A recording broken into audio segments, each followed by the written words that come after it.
Hello, I'm Dr. Marianne Teitelbaum, and today we're going to talk about insomnia.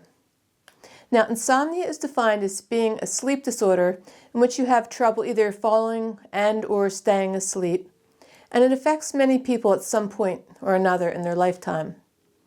While you may resort to the use of sleeping pills, it's always best to try to get to the root of the problem, since these medications could have some side effects and they're somewhat toxic to the liver, as all medications are. Now, when I was seeing patients in my practice with my teacher and mentor, Vaidya Ramakant Mishra, he made over 500 formulas based on all the health problems we were seeing in our patients. But he told me that he was going to make a lot of remedies for insomnia because it's a difficult problem to overcome. And the reason it can be difficult to treat is because there's so many reasons for the insomnia, some of which are caused by the patient's daily routine, and some of which may involve teaching the patient how to balance their vata, pitta, and kapha throughout the day, which is not always easy to do, especially if the patient has an extremely busy lifestyle. So let's look at some of the imbalances that can cause insomnia so we can try and have a better night's rest.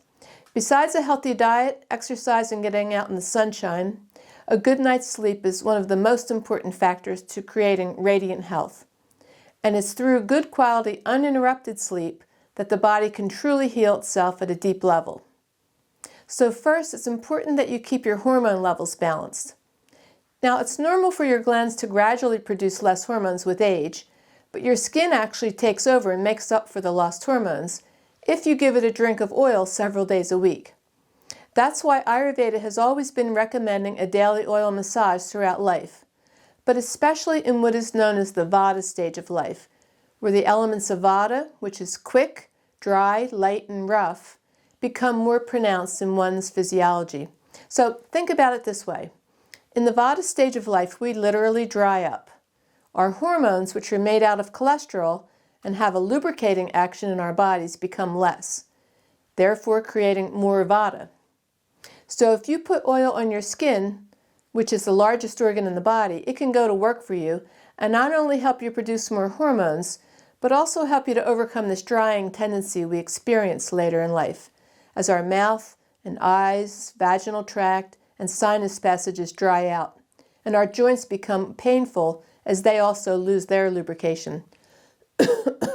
So also think about this. A daily oil massage, which means you rub oil on the skin, leave it on for 20 minutes, and then wash it off, not only helps your hormone production, which alone can help insomnia, but it balances this dryness or vata.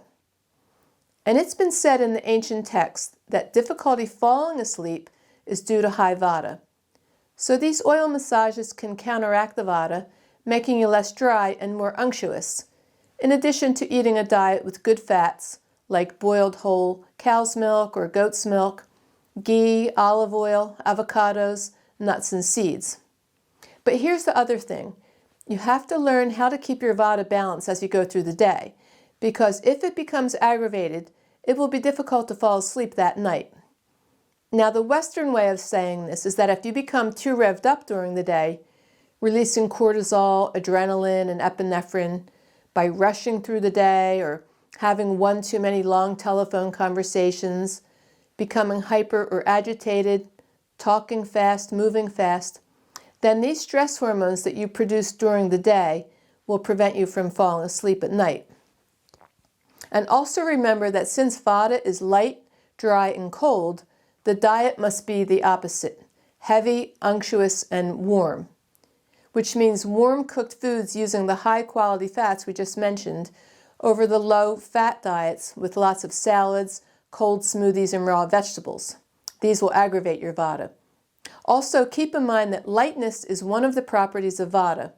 So this means that if your diet is too light, your vata will go high and your sleep will become light and interrupted. Now, we use several types of specific oils for daily oil massage in my practice, but in general, if your skin is fair and light, try using almond oil in the cooler months and coconut oil in the hot summer months. Now, if your skin is more dark-toned, you could probably tolerate sesame oil for your oil massages. Now, many people take melatonin, which is a hormone that your pineal gland produces which helps you to become sleepy and fall asleep.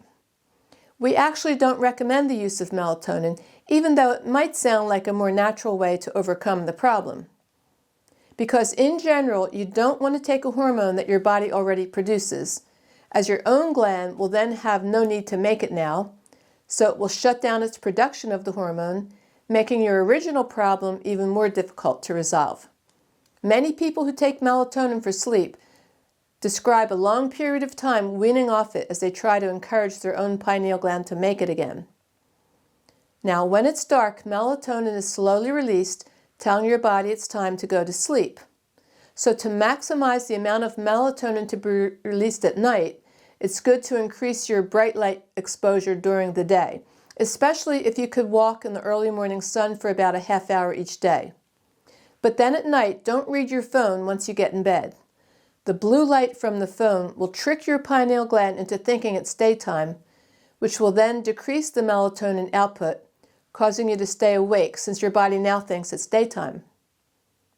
Now, common sense also tells you that if you have a difficult time falling asleep at night, you should totally avoid caffeine, which means avoid both coffee and tea, as well as chocolate and cacao. Even green tea contains some caffeine, so I would just avoid all those. It's also good to understand that vata is the element of space and air, so again, too much of that very light element gives us light sleep. But kapha is the element of earth and water, which means it's found outside. So, one of the very best antidotes for high vata is to get outside during the day, especially get onto the beach or for a walk in nature to immerse your body in the calming, slow kapha elements. Remember, while vata is quick, light, and dry, kapha is the opposite. It's slow, heavy, and unctuous. Almost everyone knows how much better their sleep is after being out in the sunshine and the fresh air all day.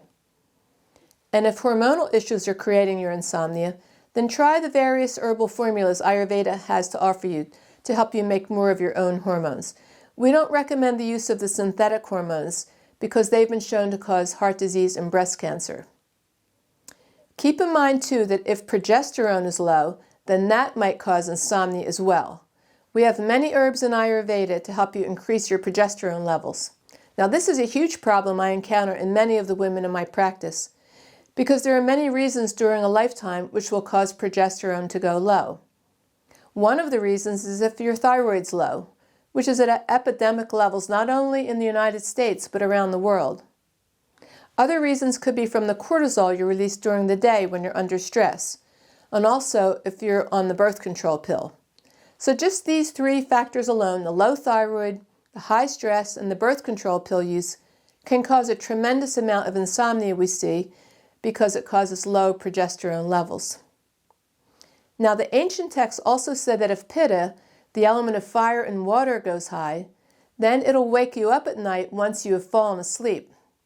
So this means you must first learn what pitta is and then how to counteract it.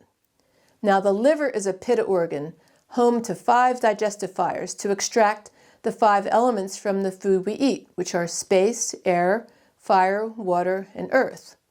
So you must always keep the flames of the liver satisfied with some food to burn up. Therefore, you should never skip or delay meals, and if you do, the liver will become agitated, looking for food to digest, and if you continually skip and delay meals, the heat from the liver will spill out into the whole body, waking you up in the middle of the night. This is why it's also good to avoid onions and garlic, because they heat up the liver as well. Now, fortunately, in Ayurveda, we have many foods, herbs, and spices to cool the heat in the liver, giving relief to those who tend to wake up at night and not be able to fall back to sleep. Now, anger can flare up the heat in the liver and vice versa, which means that if your liver gets too hot, you could become angry, which is what PMS is.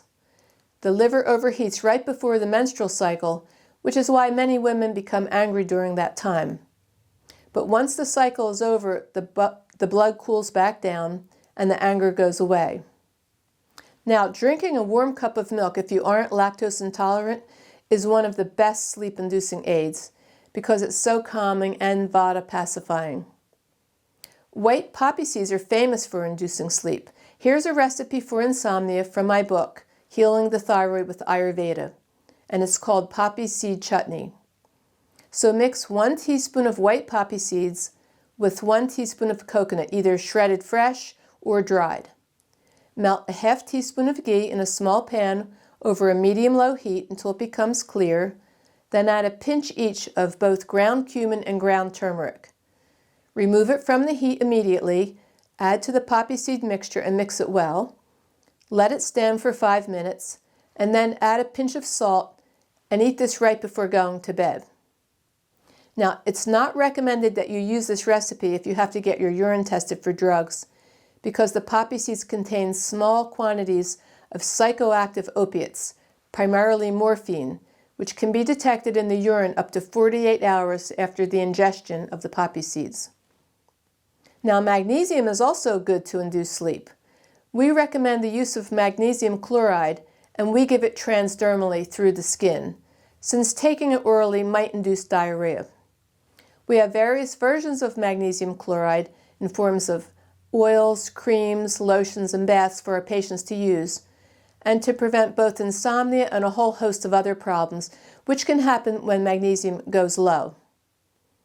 And last but not least, we have a huge arsenal of herbs to use for treating insomnia. For example, we use jatamansi, which is an herb that balances the neurotransmitters in the brain for better quality sleep. We give jatamansi in several different forms depending on each person's unique physiology. But again, we have many other formulas, both based on this herb as well as many others, to help ensure a good night's rest. So I hope you've benefited from the knowledge given here and understand that it's best to treat insomnia by looking at all the various underlying reasons which cause it, and then use the herbs to help you sleep. Because if you just resort to using the herbs and ignoring all the other underlying problems which are causing it in the first place, your results will be both minimal and somewhat ineffective. Thank you.